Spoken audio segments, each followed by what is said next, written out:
Bonsoir à tous. Je suppose qu'en 2015, vous avez tous un téléphone portable, un ordinateur ou même une carte bancaire. Eh bien, sachez que ces objets, comme de nombreux autres, fonctionnent grâce aux puces électroniques. Concrètement, à quoi ça ressemble ? Regardons derrière moi l'image qui est là. Donc, cette photo est celle d'une plaque de silicium, autrement dit du sable purifié, sur laquelle ont été fabriqués une centaine de ces bijoux technologiques. Pour vous donner un ordre d'idée, chacune des puces mesure 1 cm de côté et les motifs que vous devinez sont très petits et peuvent aller jusqu'à quelques nanomètres, 1 milliardième de mètre. Alors c'est simple, comparer 1 mètre à un nanomètre, c'est comme ramener la distance Terre-Lune entre vos deux oreilles. De quoi donner le vertige. Mais dites-moi, savez-vous comment on fabrique des objets aussi petits avec une telle précision ? Pour tout vous dire, ma thèse repose sur cette problématique. Mon travail de tous les jours consiste à faire de la pâtisserie un peu particulière. Vous allez comprendre pourquoi. Ces circuits intégrés sont en fait une succession de couches de différentes natures qui forment un millefeuille électronique. Mais pour que la puce fonctionne, il faut structurer les différents niveaux. C'est là qu'intervient la photolithographie. Ce mot un peu barbare ne signifie rien d'autre que graver dans la pierre à l'aide de la lumière.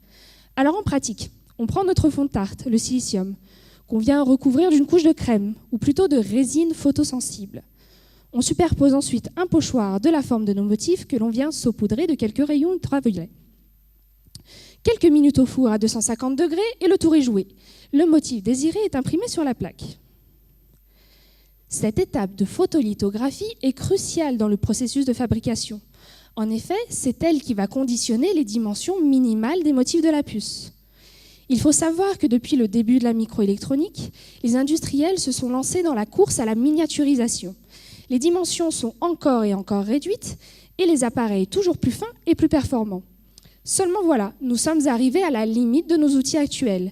Le pochoir et le faisceau lumineux sont devenus trop gros pour les dimensions recherchées. Alors, le laboratoire dans lequel je travaille a eu l'idée d'utiliser un matériau d'une simplicité extrême, mais qui possède des propriétés étonnantes. Un mélange particulier de polymères, autrement dit de plastique, va s'auto-organiser sous l'effet de la chaleur et va donc prendre la forme que l'on désire. Ainsi, en gardant les mêmes outils, on trace un premier motif que l'on vient remplir de ce produit miracle qui va réduire jusqu'à 10 fois les dimensions. Avec ce matériau en main, il ne me reste plus qu'à trouver la bonne recette pour avoir le gâteau parfait. Et ce, en jouant sur le mélange du matériau, mais également les temps de cuisson. Alors, en attendant de vous concocter un écran aussi fin qu'une crêpe, je vous laisse et retourne à mes fourneaux. J'ai une thèse à préparer. Merci. Merci beaucoup.